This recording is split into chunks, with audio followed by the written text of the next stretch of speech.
Hey guys, welcome to Digit.in, and what we have with us today is a television from Panasonic. Now this is the 55FX800D. It is an IPS LED LCD television with 4K HDR support. It has HDR10 support but not support for Dolby Vision. Now let's get the verdict, the bottom line out of the way for you guys. If you have the money that this TV costs, which is 2,40,000 rupees is the MRP, but it sells for 1,65,000 rupees, and guess what? There's an OLED TV available for the same price. Now, yes, if you are going to invest in a flagship TV, a lot of people will tell you, hey, go the OLED way because OLED is the newer technology, it has deeper blacks. But I'm going to tell you something to consider. If you are going to watch the television in a room where there's a lot of natural light during the day, or even in the evenings when you're watching TV, the room is quite well lit, then the disadvantage you're going to face with an OLED is that OLED panels are extremely reflective and they can hamper your viewing experience. If you're going to build a nice theater where the television is going to be the centerpiece and it's going to be completely dark all the time, then yes, an OLED makes more sense. However, if you are going to use this in a house where you have a lot of light coming in, then an LED LCD panel actually makes a lot of sense, and that is where this Panasonic comes into play because it has fantastic picture quality, it is immensely bright, and the HDR content that you can consume on this, especially in a well-lit room, is absolutely really good. So now that you know your purchase decision, let's dive deep into this review and tell you everything you need to know about the Panasonic 55-inch FX800D.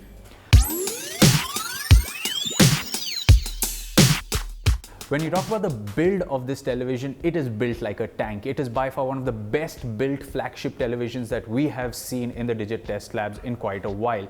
The stand itself, if you lift it up when you unbox this TV at home, is going to be really heavy and it's really sturdy, and it has a really nice thin spine at the back through which you can route all the cables. The footprint of the television is really small, so you can actually house it on a small table if that is what your home entertainment center is, or you can wall mount it as well. Now, apart from the slightly thick bezel that you can see at the bottom, the rest of the bezels around the TV are really thin and the back is complete glass, which gives it this really nice premium finish. All the connectivity options are housed at the back. You have 4 HDMI ports, 3 USB ports, the standard AV ports, headphones out, optical out, and of course the good old antenna if you still use that for watching TV. So as far as the build and design of this TV is concerned, it gets absolute top marks for the price that you are paying for it. Now moving to picture quality, this is of course one place where if you are someone that's really finicky about having Dolby Vision content, that's the biggest con. This TV doesn't support it, so let's get that out of the way. Now if you are going to consume 4K content, the television does come with a built-in Netflix app and of course an Amazon Prime app in which you can exploit all the 4K HDR content that's available. Especially Netflix, which has such a large catalog of HDR content available, looks absolutely fantastic on this TV. Now moving away from the picture quality for one second, we're going to talk about some picture settings. One of the great things about the Panasonic TV is that it labels certain settings quite correctly. Other TVs will actually label brightness as brightness, but what it actually does is increases the backlight of the TV and not the actual brightness. But in the Panasonic TV, that is actually labeled as brightness and backlight separately. When you consume HDR content, the preset shifts to HDR and the backlight goes all the way to 100%, which means you really do get that great distinction between the brightest brights and the darkest darks, and HDR content looks absolutely phenomenal. But when you start watching some 1080p content on the TV, it is the backlight which comes down to about 50. Now if you are in a slightly lit room where you have, let's say, sunlight coming in, you have a tube light on the side and you really don't want to see that reflection, I suggest bumping the backlight up to, let's say, about 68 to 72 is a good sweet spot where you can see good really dark scenes and good really bright scenes. However, the caveat which comes with watching content in the absolute dark, be it 4K content or 1080p content on this TV, is that there is a little bit of light bleeding, especially at the bottom of the panel and the bottom right side, and the blacks look a little gray. If you have an image like, let's say there's something really bright in the center, but it has darkness all around it, again, you will see a little bit of light bleeding all around, which is something you do see in an LCD LED panel. And is something that you do not see in an OLED panel. So again, this is a distinction for you to consider when buying the TV. This is something that you will notice a lot more on the TV if you're watching it in absolute darkness. Another thing about blooming and the light bleeding that you will notice on this TV based on the content that you're watching, think of it like the scratch on your car. If you know exactly where it is, you will notice it every time it appears on screen. But if you don't know where it is, you don't know where to look for it, it is very easy to miss. So that is as far as the picture quality of this TV is concerned. And another thing to consider is that motion flow and intelligent picture processing are two different things.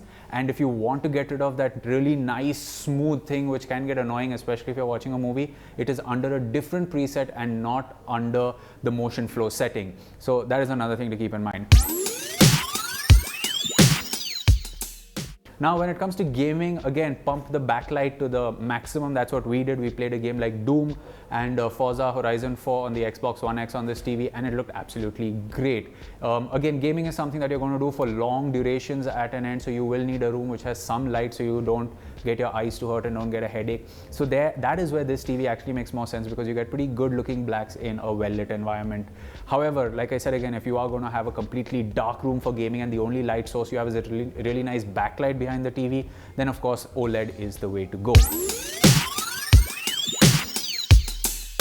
Moving to sound, now on paper this TV might have really average speaker specifications at 20 watts, but they sound really loud and really clear. I mean, at about 60% of volume, our entire studio was filled with the sound from this TV. It lacks bass, of course, for sure, because it's television speakers, but they are really clear. So if you watch a movie like Blade Runner, if you watch Spider-Man, if you watch a couple of trailers on YouTube, even if you play games, like we played Doom, and the soundtrack sounded good, but it lacked the thump you get when you use a shotgun in the game, for example. So that's one thing to keep in mind. If you really want to enjoy this TV, there's enough real estate below the TV for you to plonk on a soundbar.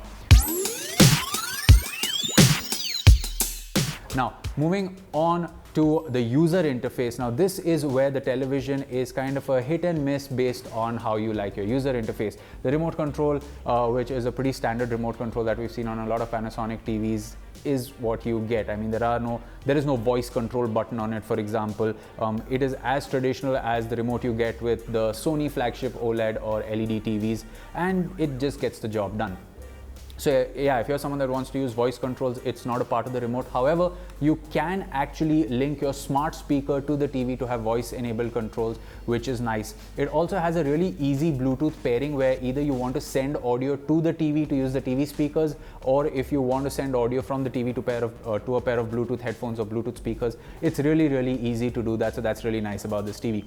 The rest of the UI is kind of really clean. There is no clutter to it. It isn't what you would get with Android on Sony TVs or with WebOS on LGs or with Tizen on Samsung or with any other UI. It's clean, it's nice, it's easy. The apps library isn't as large as, let's say, what you get on the Google Play Store, but it is enough. I mean, you have all the popular apps. Sure, Hotstar is missing, for example, if you want to watch Game of Thrones, which is the upcoming season, but you know, that's a compromise that you may have to make. However, when it comes to the actual UI of the TV, it is really good. And of course, special mention needs to be given to the menu settings. When I pop the menu out, everything is right there in front of you, which is the best part, from your viewing mode, which changes to either HDR or cinema based on what you're viewing, to all the settings. I mean, if I just go in and scroll down, not only do you get a nice little explanation on the right of what each setting can do, but you can actually keep going down all the way. You don't have to navigate through different settings. Once you've gone through all your picture settings, you can move on to sound. So yeah, like I had said before, it is intelligent frame creation. The feature is intelligent frame creation that you need to switch off if you do not want that ultra smooth visual. So like we said in the opening of the video, a verdict for this TV is simple. For ₹1.5 lakh, ₹1.65 lakh, give or take, you can either get an LED backlit IPS panel LCD TV, which is fantastically bright in the form of this Panasonic 55-inch FX800D, or you can get LG's flagship OLED TV, the LG C8. Your choice actually depends on the panel you want in your living room.